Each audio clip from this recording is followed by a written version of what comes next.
नमस्कार। आज की क्लास में एमएससी फाइनल के सभी विद्यार्थियों का स्वागत है।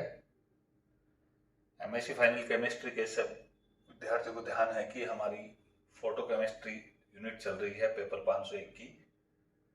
सबसे पहले हम डेफिनेशन देंगे फोटो केमिस्ट्री की। तो the reaction which are initiated by light radiation called photochemical reaction, and the study of photochemical reaction is known as photochemistry. Following two different ways are used to supply energy to the reactants in chemical reaction. पहला वे क्या है? Direct हम heat energy दें.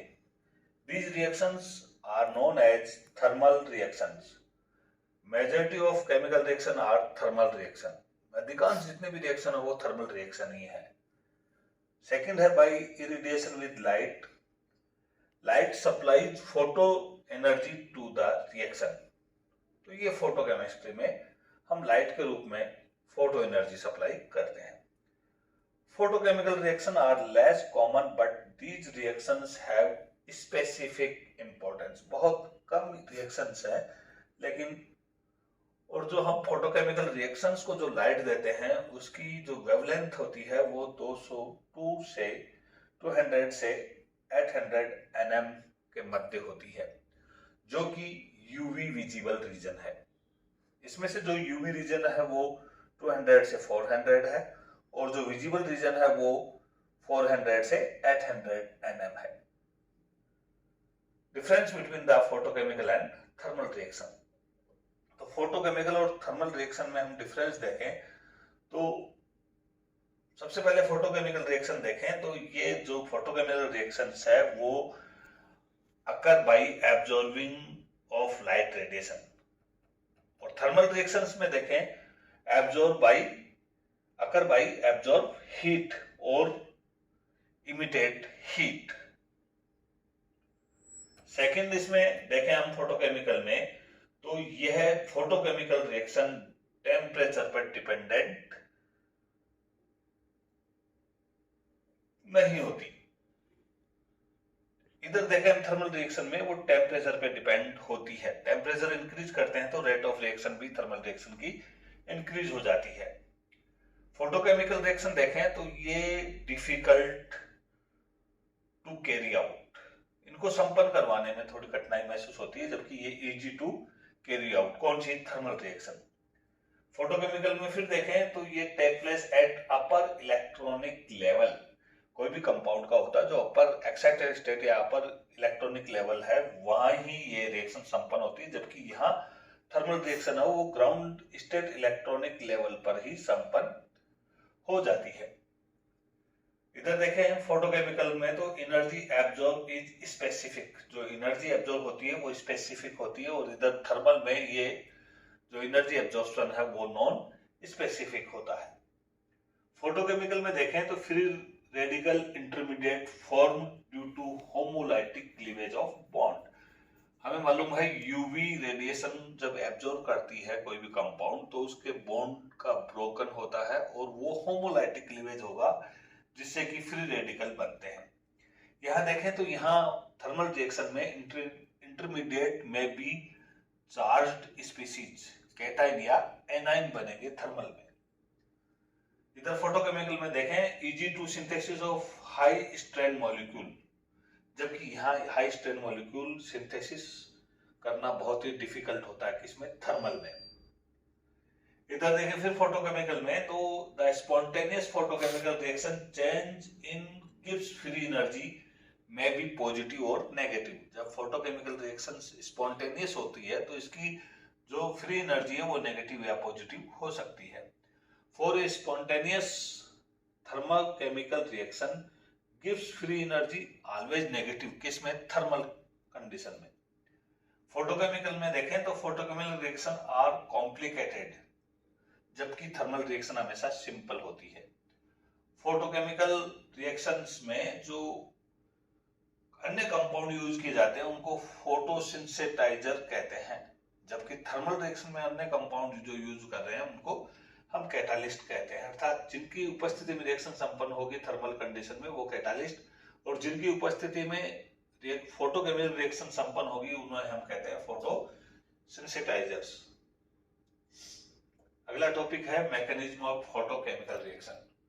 Photochemical reaction जितनी भी संपन्न होगी वो 2 स्टेप में होगी या 2 प्रोसेस में होगी, प्राइमरी प्रोसेस और सेकेंडरी प्रोसेस। फर्स्ट देखें हम प्राइमरी प्रोसेस में, तो प्राइमरी प्रोसेस में कोई भी कंपाउंड पहले एनर्जी का एब्जॉर्ब करेगा और एब्जॉर्ब करते ही क्या होगी, प्राइमरी प्रोसेस शुरू हो जाएगा। जैसे ही एनर्जी का एब्जॉर्प्शन किया करेगा कंपाउंड या रिएक्टेंट, तो वो रिएक्टेंट एक्साइटेड स्टेट में कन्वर्ट हो जाएगा। तो प्राइमरी प्रोसेस में केवल ही एक्साइटेड स्टेट का फॉर्मेशन होता है। एक्साइटेड स्टेट के बाद में प्रोडक्ट में कन्वर्ट होगा या अन्य कंपाउंड में कन्वर्ट होगा, वो है सेकेंडरी प्रोसेस। तो secondary process, the process which started by the primary process is called secondary process. One of the following step में take place in secondary process. क्या क्या हो सकता है इसमें, प्रोडक्ट फॉर्मेशन हो सकता है, डीएक्टिवेटेड हो सकता है और चेन रिएक्शन हो सकती है। किससे, एक्साइटेड स्टेट से। तो ये तीनों प्रोसेस है वो सेकेंडरी प्रोसेस है, जो 3 रिएक्शंस है। फेट ऑफ डीएक्टिवेशन, डीएक्टिवेशन जो है वो मेन है, जो जेबलॉन्स की डायग्राम है। Stabilization of excited molecule, fate of deactivation का अर्थ क्या है, stabilization of excited molecule.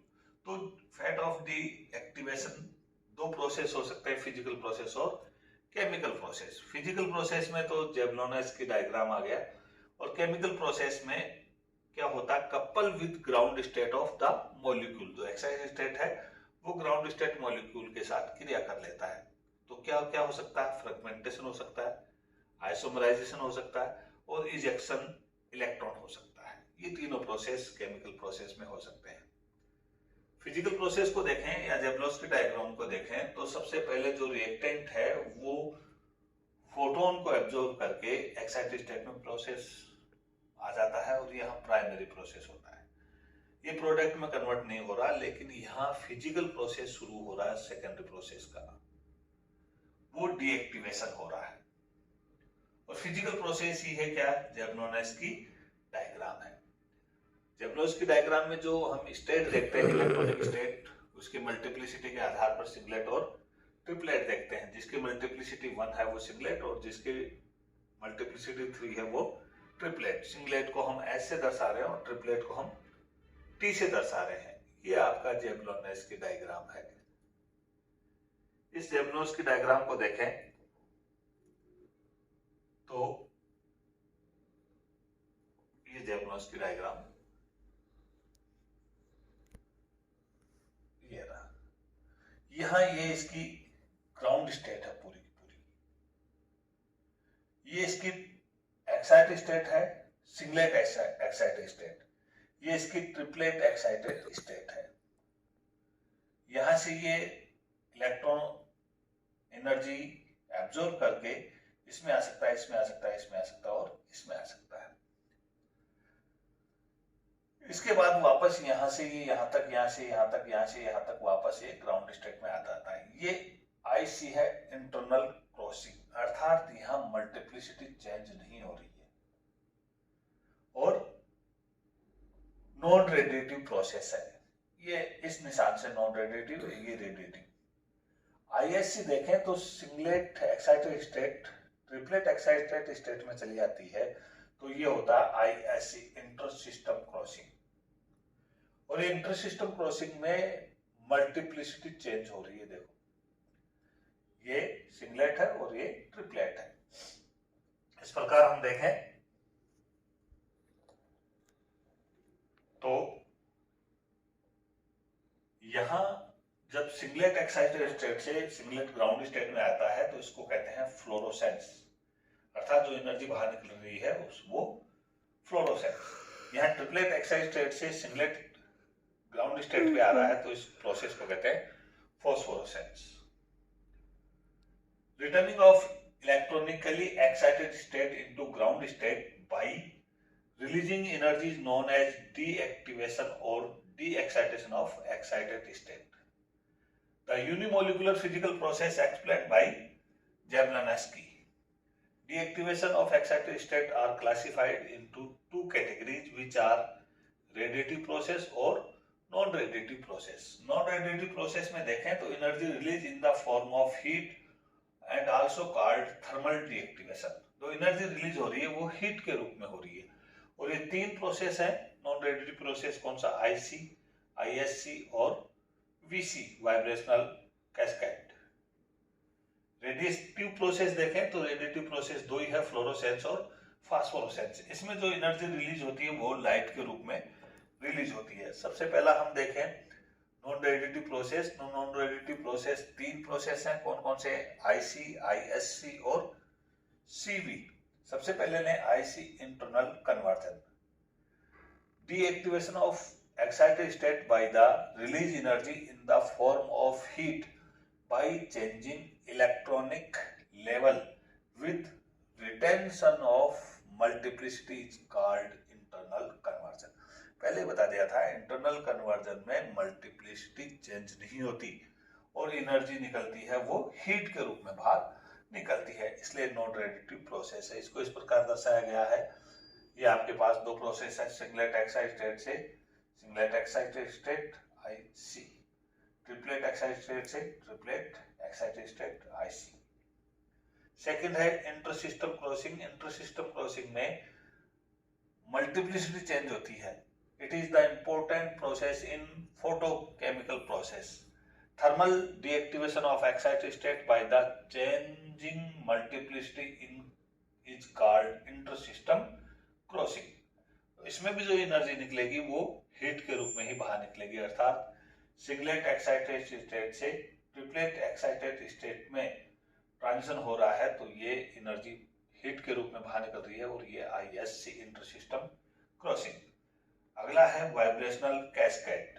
Vibrational cascade में देखें तो डीएक्टिवेशन, यहाँ देखो इनमें सब में जो इलेक्ट्रॉनिक एनर्जी लेवल है वो वही है। यहाँ इलेक्ट्रॉनिक एनर्जी लेवल चेंज हो रहा है। आईसी में इलेक्ट्रॉनिक एनर्जी लेवल चेंज नहीं होगा, आईएससी में इलेक्ट्रॉनिक एनर्जी लेवल चेंज नहीं होगा, लेकिन वाइब्रेशनल कैस्केड में deactivation of excited state by releasing energy in the form of heat with changing vibrational level with electronic level known as vibrational cascade. यहाँ देखो vibrational जो electronic level लिया मैंने, new N लिया है, यहाँ न्यू एन माइनस 1 लिया, औरों में न्यू जीरो लिया था। इसका मतलब ये वाइब्रेशनल जो एनर्जी लेवल है वो चेंज हो रहा है, स्टेट चेंज नहीं हो रही है, तो ये कहलाया वाइब्रेशनल कैस्केड। आज की क्लास में इतना ही। धन्यवाद, थैंक यू।